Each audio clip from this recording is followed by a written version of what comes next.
Welcome inside, everybody. Another edition of Celtics Roundtable on CLNS Media. CLNS Media, the leading online provider of audio-video coverage of your Boston Celtics. Welcome here on a Thursday edition of the show. Evan Valenti alongside Matt Egnall here on a Thursday morning or afternoon, depending when you're listening to it. Joined by Keith Smith, who I have to actually bring my phone up to read all of his accomplishments at this point. He's a contributor for Real GM, FanRag Sports. We can read him all the time on Celtics blog with great cap breakdowns. He's the host of the Front Office Show for ABPN Radio. He is all over the place, and he's joining us here today after the Celtics win their 10th game in a row, 107-96 in the hands of the Lakers. Did so without Al Horford, no Jason Tatum really for the entire game. We all know no Gordon Hayward.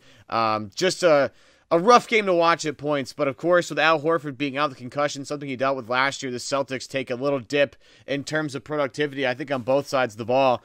And Keith, I kind of want to get your opinion on this. I think Boston, and I know Al Horford's been one of the best defensive players, not only on the Celtics, but in the entire NBA this year. But if I really think about it, at first glance, I think that the Celtics actually suffer more on the offensive side of the ball than they do defensively. Am I crazy there? No, I think you're pretty spot on with that one. The ball movement was really lacking tonight. It was that the initial action, if they didn't get something out of that, it wasn't there for secondary creation. And that's where Horford helps a lot, because especially where he's been working as the pick and pop guy with Kyrie, he'll get it. And then he's such a skilled passer and ball mover that then he makes whatever the secondary play is work a lot better. And that's one of the things that we're really missing tonight. Yeah, I also think their floor spacing stinks. I mean, like when you can spread out your five onto the perimeter and have him be an actual 3-point threat. I know the other night he went 1 for 5 in a rough shooting night against the Hawks, but still is a guy that can space the floor, shoot the 3 ball, and put it on the deck and drive the rim. Not only that, he can facilitate out of that spot. I mean, it's just, when you have Kyrie Irving and the way he's been able to kind of blend his game in with Al Horford, and have a nice two-man game, they play off each other really well. When that guy is gone, the guy that really helps you in terms of spacing and in terms of facilitating, as like an off-ball guy for Kyrie, it just, to lose that all of a sudden puts so much more pressure on you. You heard Kyrie after the game talk with Doris Burke of ESPN about it. The Lakers' length gave him a ton of problems at the end of the games, at the end of the game on Monday night or Tuesday night, and you could see that, if it weren't for Aaron Baines, the Celtics probably would have lost that game. Yeah, no, for sure. And that's the new NBA, right? Is everybody wants to play 5 out. You see the Lakers do it with Brook Lopez. That was something Lopez started doing with the Nets last year. So it's, if you don't have those guys that can step out, then what happens is everything just gets clogged up inside. And then, as Kyrie said, it makes it that much harder for a guy like him to work in there. So that's obviously something the Celtics were missing. I mean, Baines was fantastic in this game, 21 points, 8 rebounds, hit 8 out of 12 shots. He was really the guy who bailed them out for large stretches of the game. I think he had 5 offensive rebounds as well, if I remember right. So he, big game from him. You just want to be able to get it to a point where it's the offense is flowing a little easier versus having to rely on so many putbacks. For the Celtics, like from a strategy perspective, like we saw that they did have to change up how they were kind of running their offense, like without Horford. It wasn't these insane dribble handoffs that they seem to do like 50 times per game. When the Celtics were successful, what did you see them running out there, Keith? Yeah, tonight was a lot more ISO than I think you want to see from them. They didn't even get a lot in transition. I just pulled up the NBA.com box score, and it actually has them with no fast break points, which is really weird for the Celtics. They usually at least get a handful of those. You had guys like Kyrie, obviously, but then Marcus Morris did a lot off the dribble in the ISO game himself. It wasn't.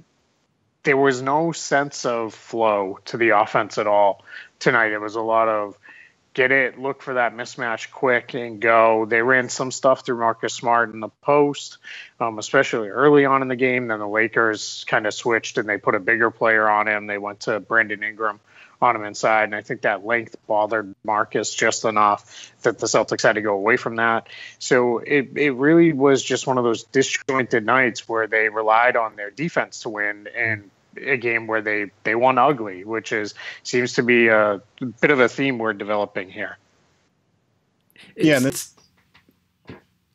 no, it was just kind of funny that, like, you know, at times it was like Aaron Baines was their best offense, but as we were saying, like, paradoxically, like, it's going to also clog up the rest of your offense.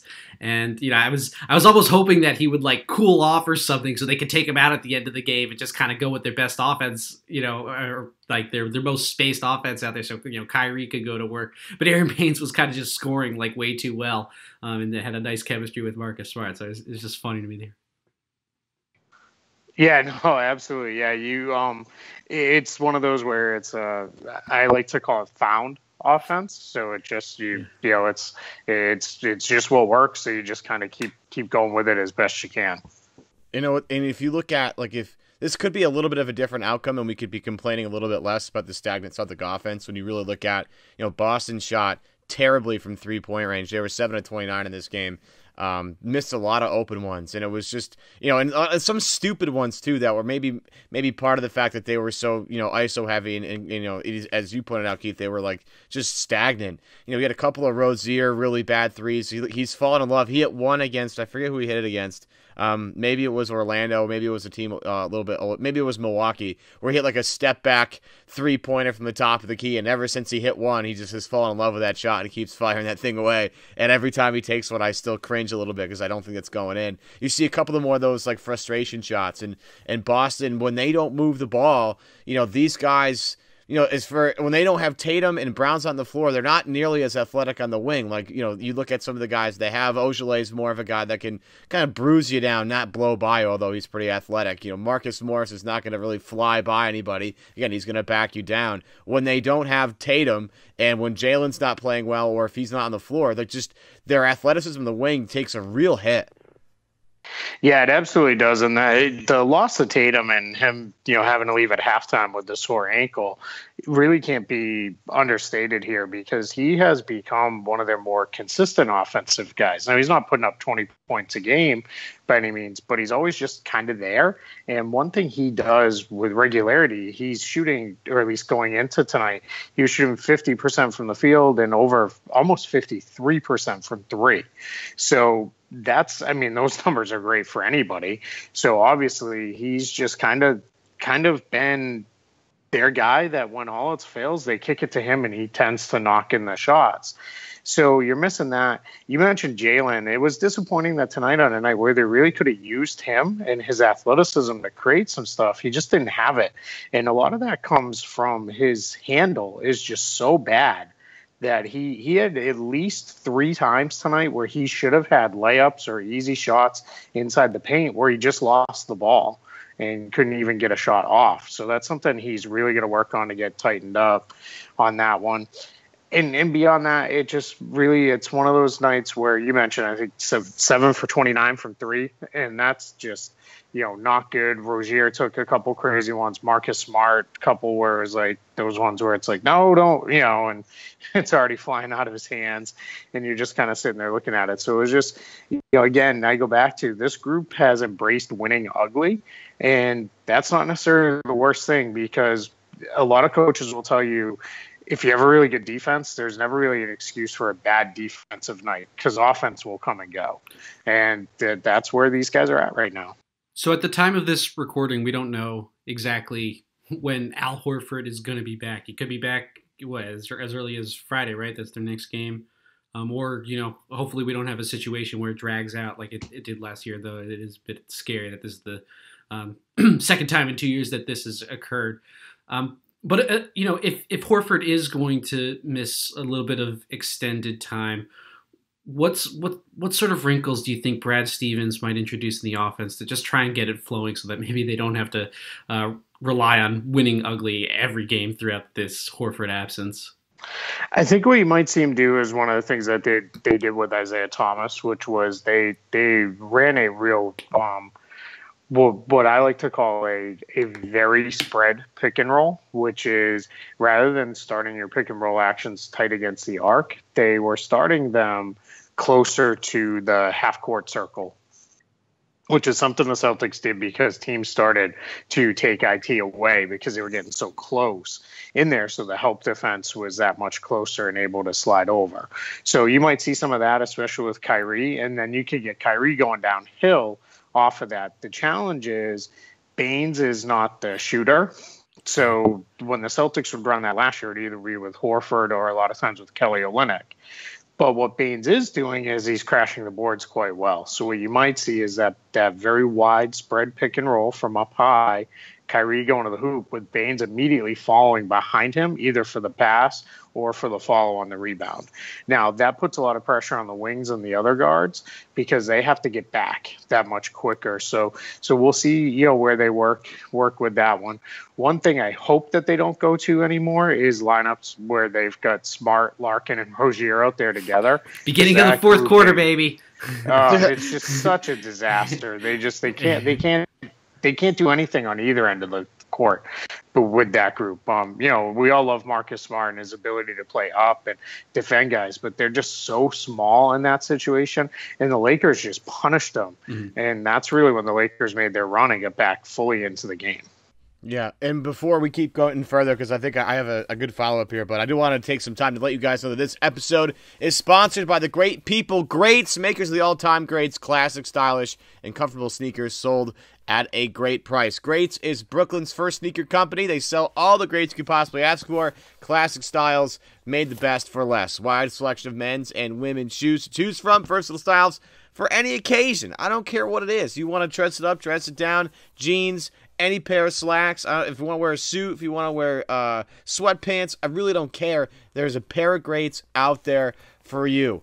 Tons of different colors and materials to choose from. Again, blacks, browns, super versatile. You can go with a navy, a gray to keep it versatile. Or you can do a nice fashion color if you're probably from down south. You don't have to worry about the winter yet.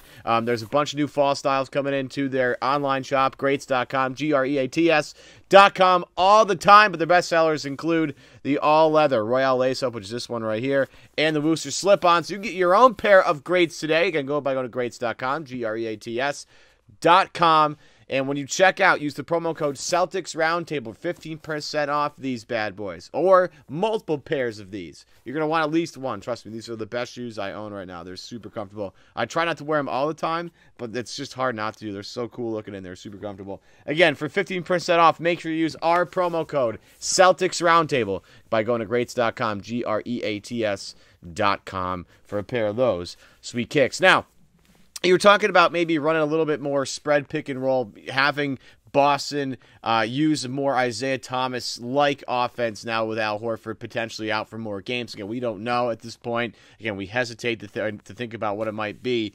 But you roll back to Baines.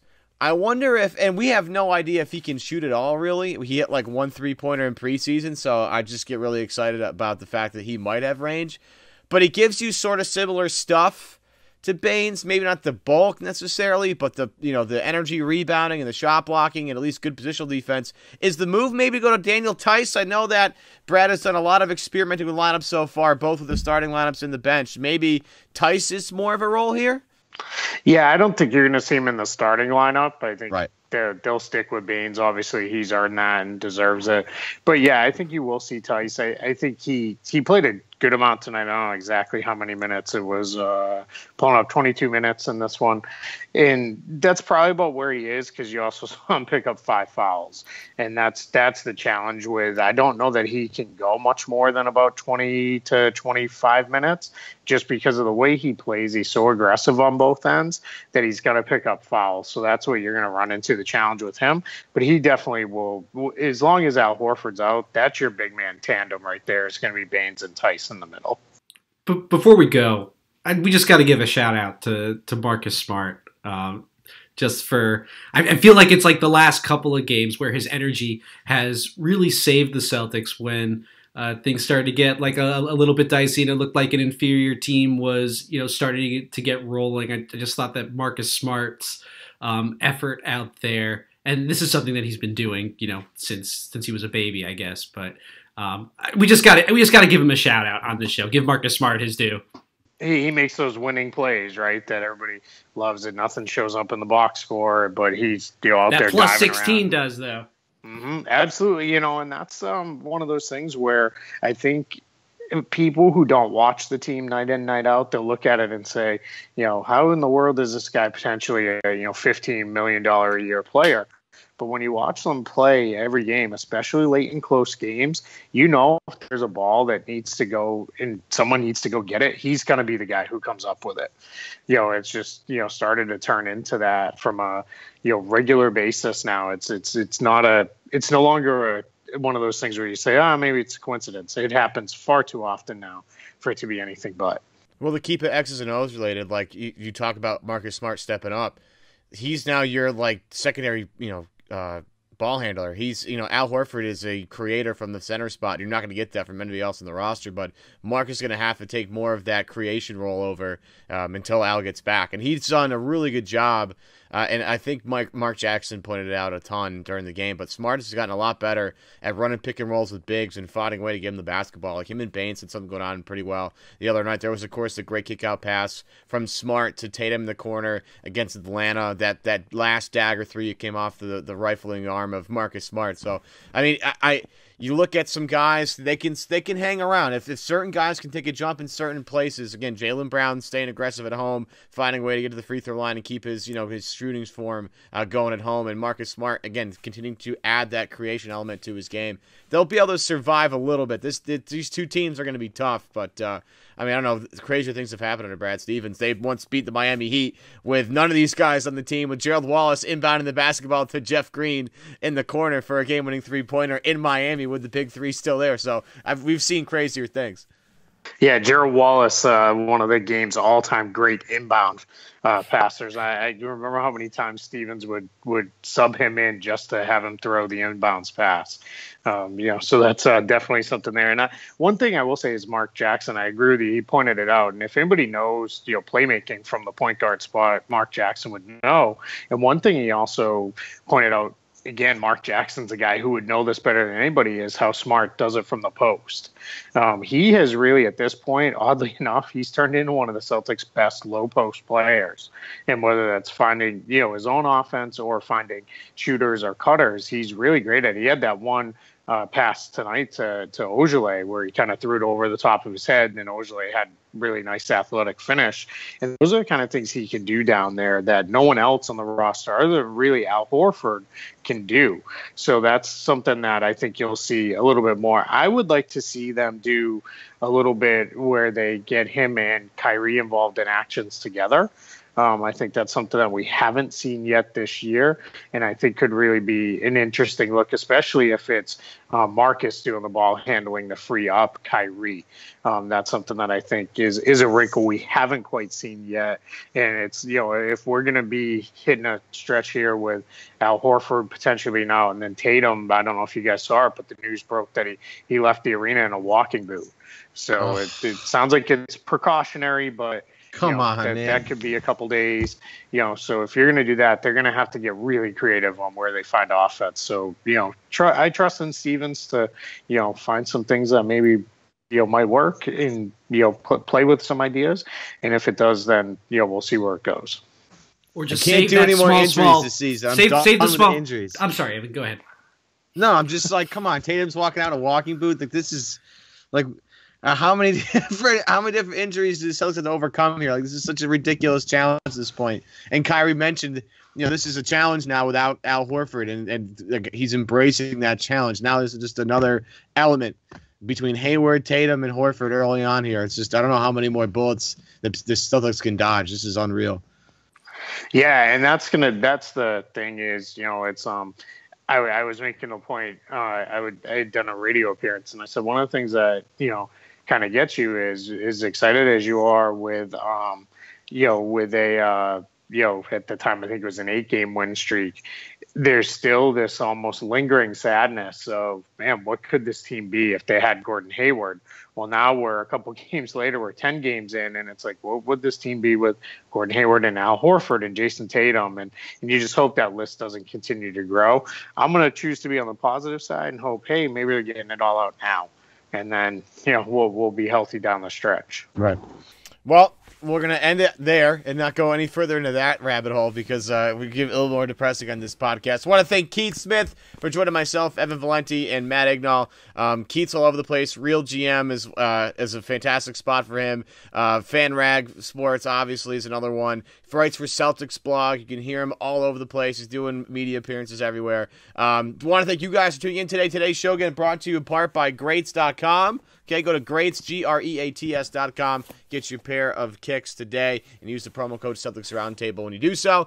If you're watching us on YouTube, hey, what's up? Nice to see you again. Do us a favor, hit that like button below and then subscribe to CLNS Media. To the 11,000 plus of you that do, I love you guys so much. You guys are the greatest people of all time. You can listen to us on the go if you want on your favorite podcast app. If you want to do it on iTunes, Stitcher, whatever you want to do there. If you want to download the CLNS Radio mobile app, you can. We have a whole bunch of podcasts on there. We're covering all sorts of the NBA. Sixers beat, Cavs beat. We're all over the Warriors and more.